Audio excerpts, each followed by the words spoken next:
What I want to talk about in this segment two, as I journal this journey of suicide, what brings me here today is the loss and death of my eldest son, Harrison, who took his life to suicide. And suicide is the taking of one's life on purpose. It is a planned purpose to end your life. And one of the things that I did after Harrison left this world was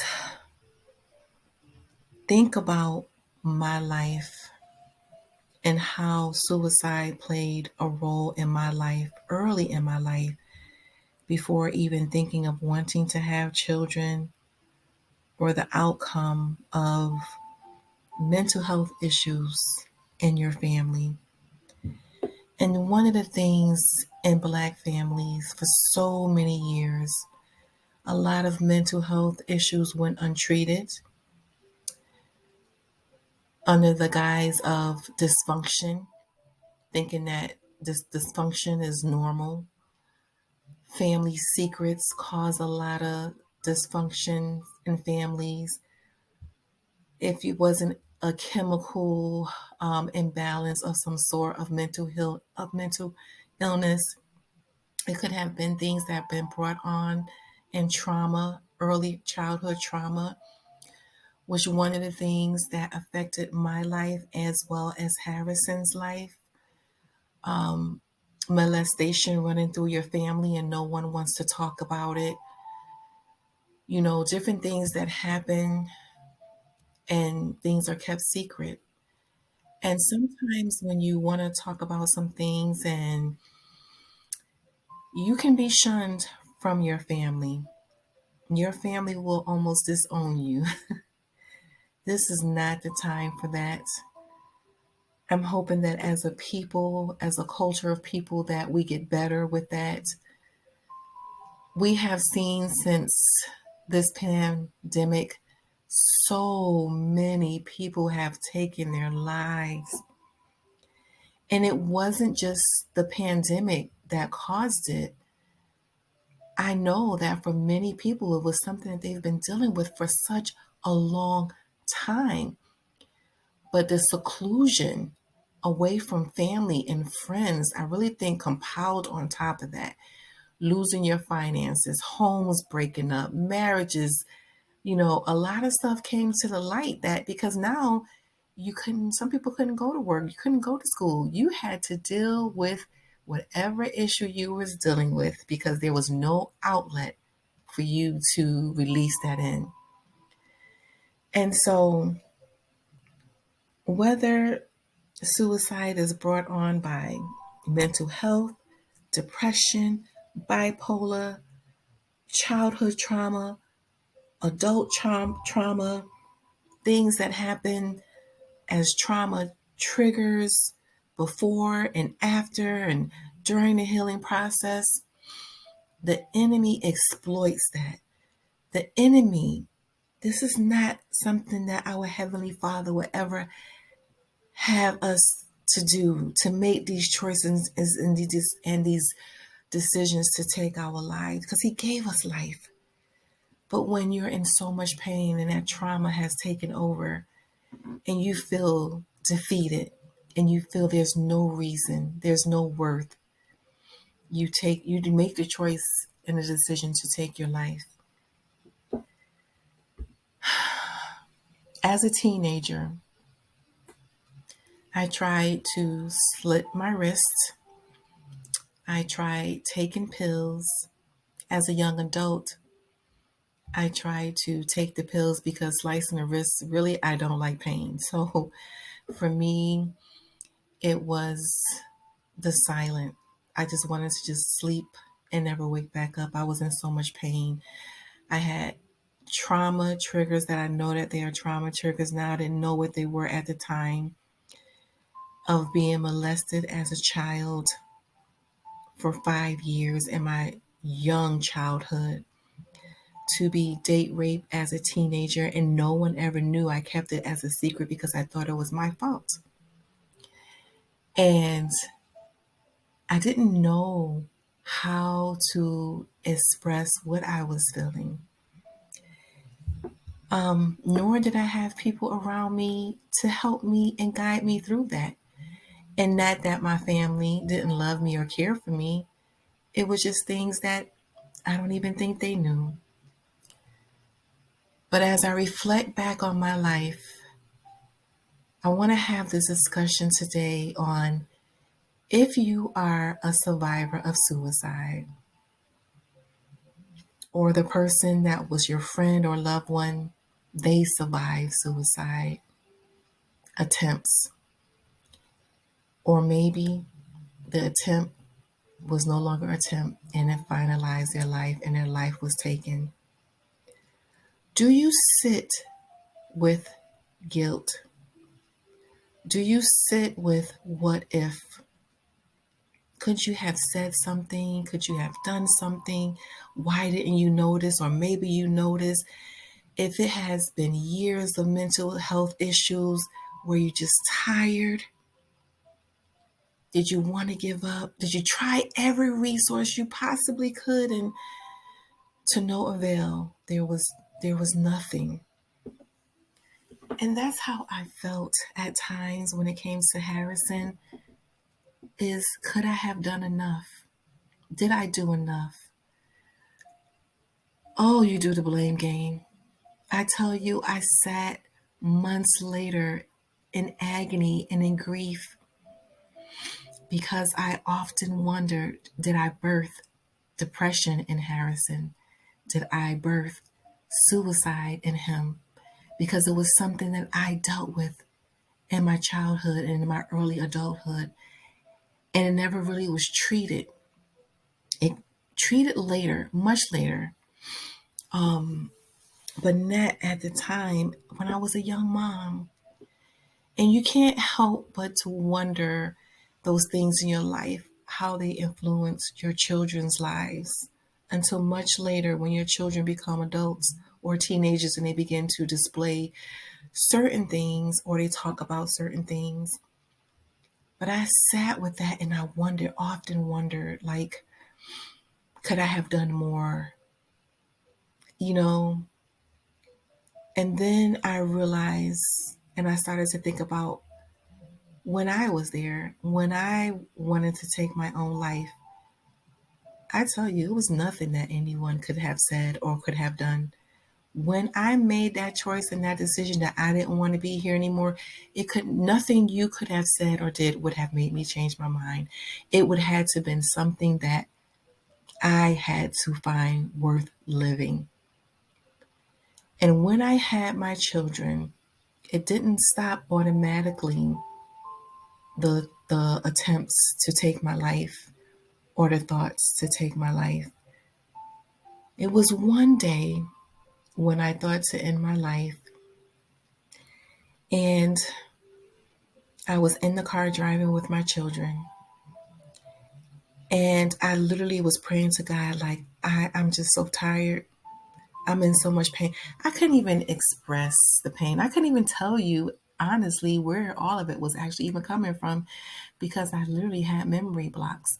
Now, I had memory blocks of being raped as a teenager. I couldn't remember it, but I believe unconsciously, subconsciously, the pain from that was still there.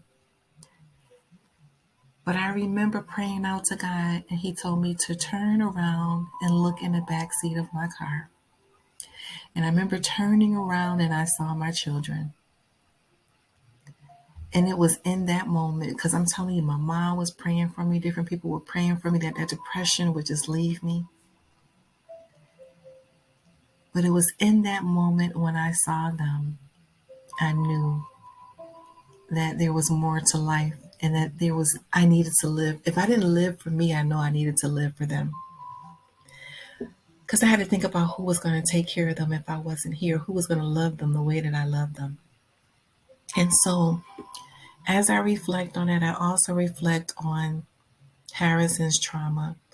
I reflect on the weeks, the years, his many suicidal attempts, many things I tried to help, mental health arrests, all types of things I've tried.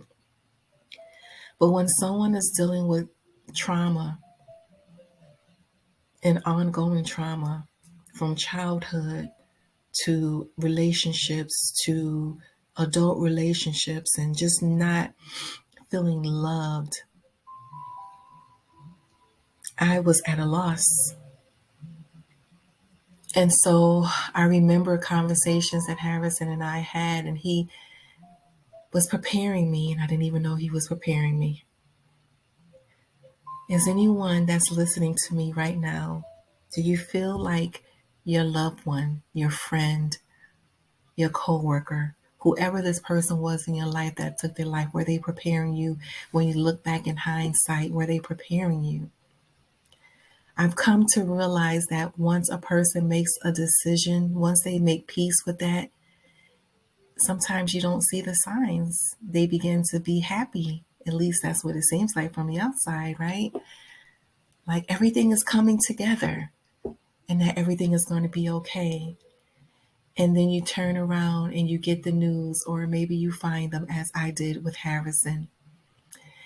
And you're like, how did I not see that coming? But there were signs, but then there was also signs of he was at peace and he was happy and things that they were coming together. But one of the things, me and Harrison had some really hard and tough conversations about some things that happened to him in his childhood. And he would ask me, were we okay? And I would say yes. And he would ask, we all right? Yes, we're all right and we're good. And then we go to the days up until he left this world, decided to leave this world. And I tell you, I saw some of the depression and sadness come back, but I thought together we can make this thing. Harrison, just hold on. I'm getting some help. Hold on. Someone should be calling us soon. And the phone call never came. The people never showed up. So for a long time, I just was in a lot of pain and a lot of grief from betrayal from many ways, from many people. But God did something for me in the midst of Harrison taking his life, is that he didn't let him go that night. It wasn't until 2 weeks later, and I believe Harrison made that choice then too. I got to see him in the hospital during COVID, very, very difficult time. So if it's anyone out there and you want to share, send me a message. Let's have some discussion. Let's have some dialogue so that we can go on this healing journey together. Maybe I can answer some questions for you. Maybe you can answer some questions for me. But one of the things, seeing Harrison in the hospital on that ventilator or respirator, oh my God, I don't even have words to describe what my heart was feeling. But I had so much faith and hope that it would be a different outcome. But I also knew that my son was tired. But God allowed me to see the angels minister to him. God allowed me to see such a glow on Harrison's face that I thought the nurses had did something and they didn't do anything. It was God. And God gave me peace in moments where I was in despair. And I remember the last conversation that I had with Harrison, and I told him, I said, you are forgiven and you are loved. And if you want to fight to be here, I will fight with you all the way. But if you're tired and you don't want to be here anymore, I understand. I do. But I knew I'm going to miss you. I'm going to miss you. So many people that he left behind for us to pull the pieces together. So many people loved and cared for him. And so many people said, I wish I would have told him so. So I tell you, those who are thinking about taking your life, please don't. There's so many people that love you and care for you. There's so many people that want to help you. You are not alone. I know you feel alone, but you are not alone. There's so many resources now that we didn't have then. Please reach out to someone and get some help. And for those of you who are sitting in the, I wish I could have done something different. Could I have said something different? Could I have done more? Maybe you could have, and maybe you couldn't. But it was that person's choice to make. It was their choice to make. And though I live,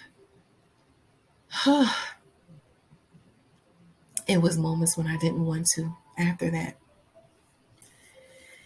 I too had to go through counseling